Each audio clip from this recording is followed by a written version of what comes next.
Hi, everybody. It's Mike from Here, the Watchmen. And today on our report, I have Mr. Sam Johnston, easily one of the young leaders of the Christian movement. He is the host of the Sharpening Report, does a wonderful job. That show airs on Friday nights here on YouTube. I think he posted about 7 p.m. Eastern. So check it out, thesharpeningreport.com. Go there, take a look at what's going on. Sam, thank you so much for joining us. Hey, it's a pleasure to be here. Thank you so much. I love the Here Watchmen conferences, so I'm excited to be able to talk with you today.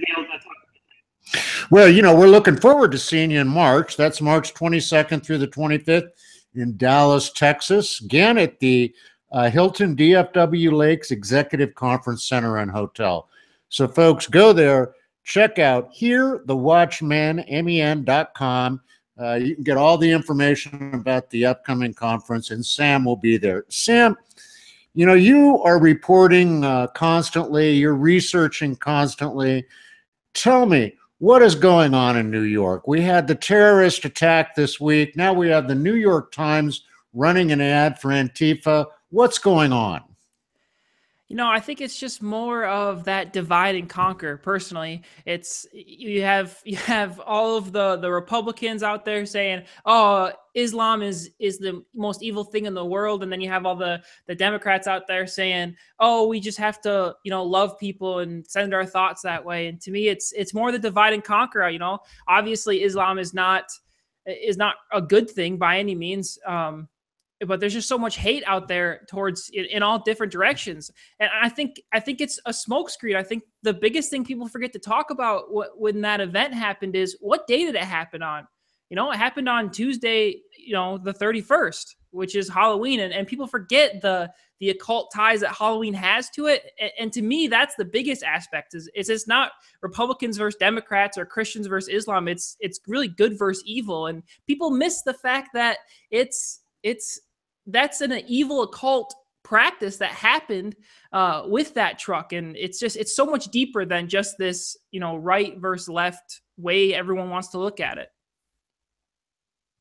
Well, I couldn't agree with you more. There was an article today on Drudge about the rise in the country. It's amazing the foothold that they're beginning to take, isn't it? Yeah, definitely. You kind of dropped out there, so I kind of missed the question. The Drudge report today had something on in their articles about the occult and the rise in the occult and the amount of new witchcraft ceremonies that are happening across the country. It's very frightening, isn't it? Yeah, it's even more frightening when you look at, especially my generation and the statistics you get into of the number of people turning to witchcraft. It's because the church isn't really satisfying them anymore. So they're trying to find this, they know something spiritual with the world, but so they kind of turn to this witchcraft or this occult and really go down all the wrong paths. And it's kind of like, well, okay, as Christians, we need to kind of regroup and think about how do we address that? And one way to address it is actually pointing out, events like New York and tying it to the proper aspects of the occult. Well, Sam, that segues nicely into something that I wanted to talk about with you, which is the younger generation within the Christian movement.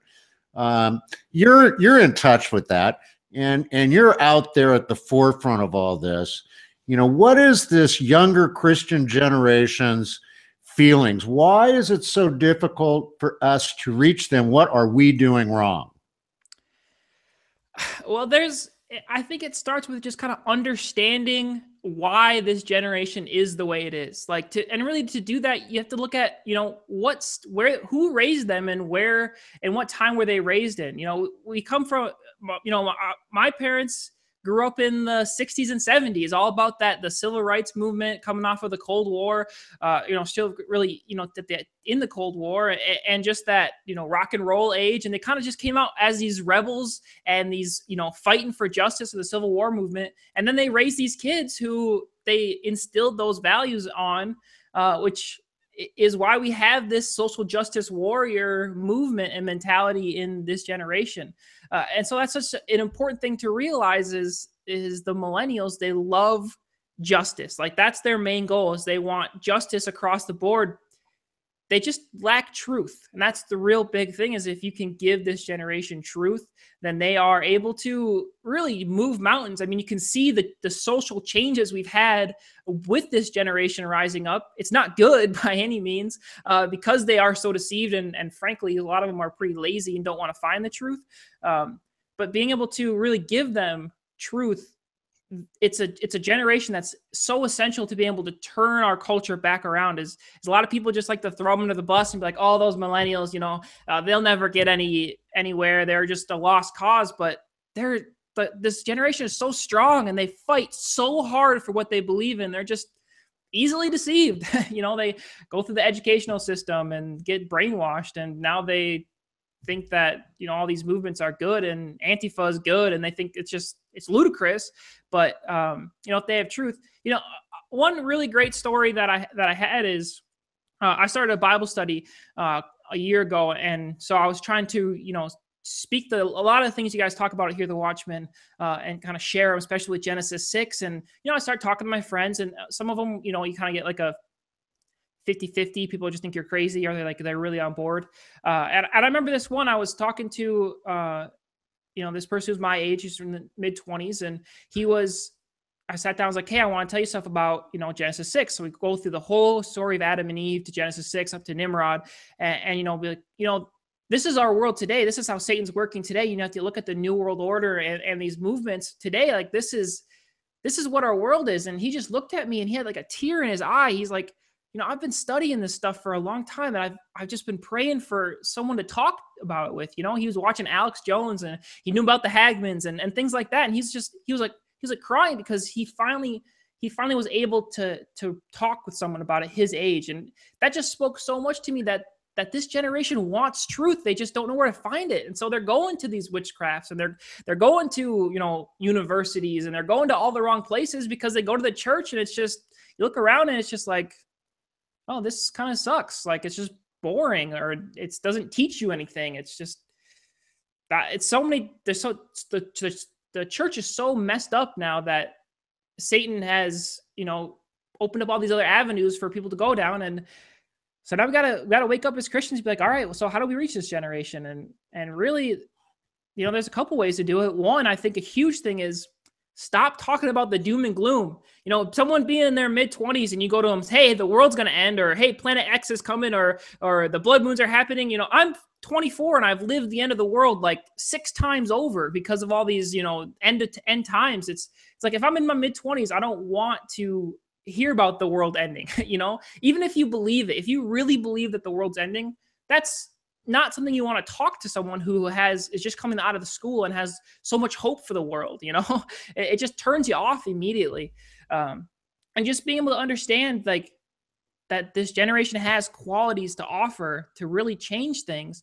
And instead of saying, oh, the bunch of snowflakes that suck, which to be honest, there are a lot of them that are like that, just trying to find those qualities of, oh, they are strong and they're warriors, and once they get a grasp of what they think justice is, they can really change things. So we really have to just speak straight up truth to them. You see all these churches trying to put their light under a bowl and trying to be like the mainstream and the pop culture and playing all these hip new songs and stuff like that. But it's not working. That's putting your light under a bowl. So you just have to speak truth. And that's what millennials will really hold on to, is just that raw truth without any fluffness around it. If I guess to put it that way. Well, Sam, it's interesting that you bring that up about the end times, because, I had a long discussion with Pastor Casper McLeod when we were where were we? Oklahoma City at a recent conference there. The Blessed Hope Conference. And we had that exact discussion, how the 20-somethings really don't want to hear about the end of the world because, when we were all in our 20s, we had so much to look forward to. We had so much going on. And the doom and gloom is a problem, I believe. I really do believe it is. And so one thing that I like is what you're doing. You and Josh Peck, I think, are doing a wonderful job to reach the millennials. by sharing things coming from a younger person to a younger audience. Have you found that to be challenging to find your audience? Yeah, sometimes it because you have to approach it in a very specific way. Because I'm finding that, a lot of people love to do these really long shows, and I do these long shows too. It's about an hour long, right? And so millennials and the younger generation doesn't really have the attention span to sit through something that long. So you kind of have to offer other things that are shorter to kind of hook them in. So I do another series where I do spiritual stories, where it just kind of, the guests share some, spiritual encounters they have, and they're about 5 minutes long. And that really starts to hook that younger generation, is because they don't want to sit through an hour and listen to someone talk for an hour. They want that kind of the bullet points, and then they want to move on, and I think that has its negative aspects to it as well. But yeah, it's all about Genesis 50:20 to me. It's Satan intended this for evil, but God intended it for good, so that the multitudes will be saved. And if you just sit down and look at what Satan intends, and doom and gloom and how evil everything is, it's going to drag you down. And like you said, mid-20s are so full of hope. Like, I'm foolish enough to think that I can change the world. And I think my generation can do it. And I think that, I really think that we can change it. And if you just sit down and try to talk doom and gloom to me all the time, I'm just going to be like, okay, well, Mr. Negativity, I'm going to go over and see what God has for me. And I'm going to see how God wants to use me to try to turn things and change things, and just instead of just accepting that we're all done for. Yeah, and I can see where you're coming from. I mean, it can get dark out there. And like I said, when I was in my 20s, I was ready to light the world on fire. I was going to go out there and make changes. And it's good that you feel that way, because we need people like you to take over and continue this movement. Now, I want to ask you a question, Sam. Recently, on the mall in Washington, D.C., we had a wonderful gathering of young people, actually. It's a movement that came there for a weekend of prayer, 50 tents, 50 states, 200,000 people, most of them young people, camping out on the mall. There, is it an issue for some of these millennials that they just don't have the money to go to these conferences? They can't figure out how to get there, but they're happy to get in their car and go to something like that.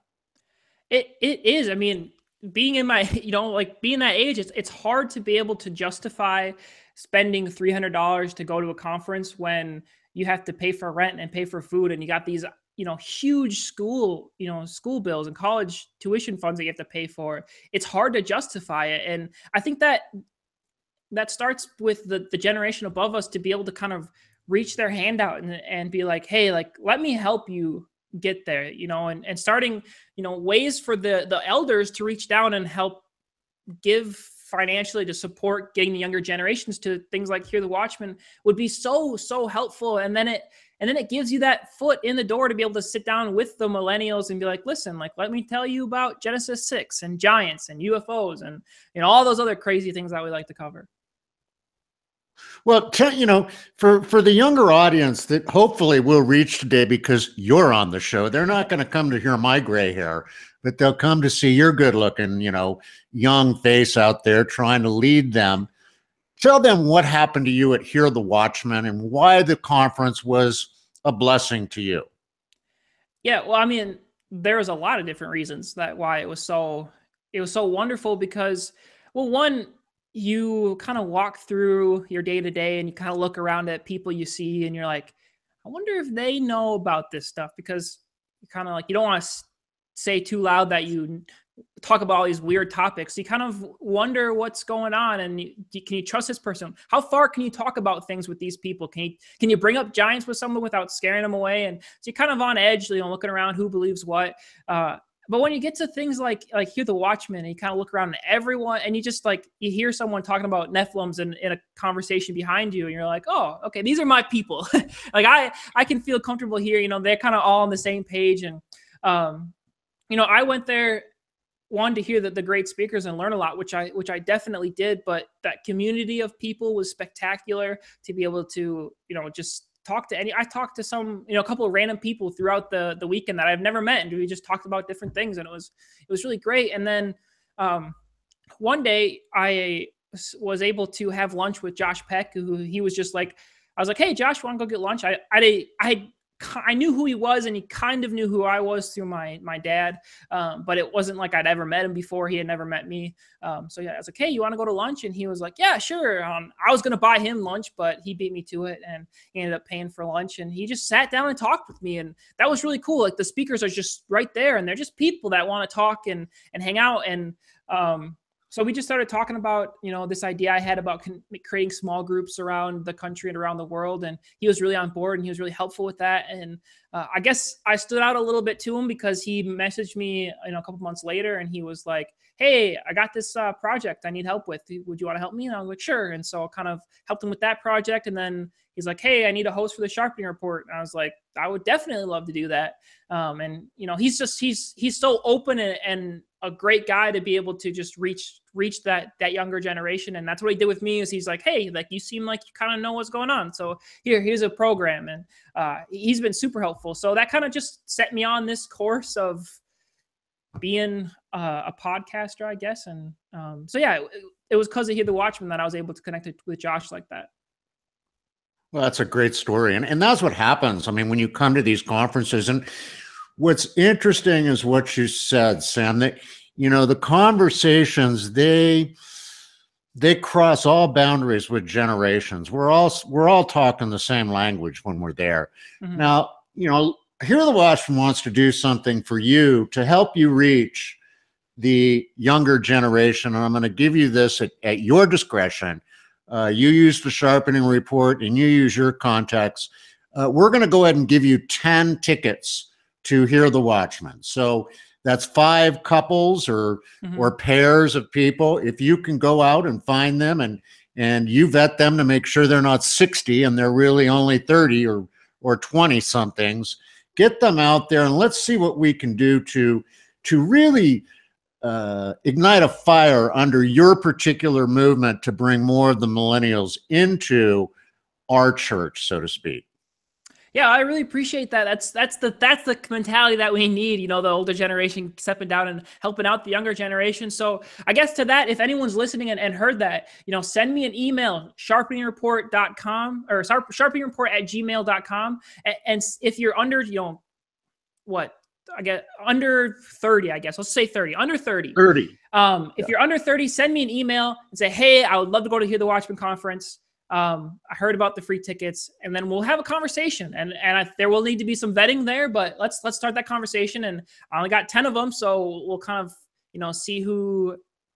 I'll think of something objective, a way to decide who gets what. So yeah, definitely send me an email there, and we'll get you there. We'll find a way to make sure you're able to join this wonderful conference. Well, Sam, listen, I want to thank you for coming on the show today. We're out of time because, like you said, it's not just your generation that has this attention span thing, believe me. So we're gonna say goodbye this evening, but I really, truly want to thank you for everything that you're doing. I only wish that I had the backbone and the nerve that you have at 22. You can truly change the world if you continue on. So keep up the good work. You and Josh, like I said, are doing a fantastic job. We're looking forward to seeing you at Hear the Watchman, March 22nd through the 25th in Dallas, Texas. And let's work hard to see how many young people we can get to this conference, Sam. Absolutely. I will. I'll buy you ice cream if you're under 25 and you make it to Hear the Watchman. That's my word. Okay. So I hope to see you guys there. And Mike, thank you so much for doing the conference. It is truly a great experience. Well, awesome. Thank you, Sam. Listen, folks, we have to go tonight. God bless each and every one of you. Remember what I always say when I conclude my interviews. You can do absolutely anything with Jesus in your heart, except nothing at all. Get out there, get busy, have a blessed weekend, and we'll talk to you Monday here on the Watchman's Report.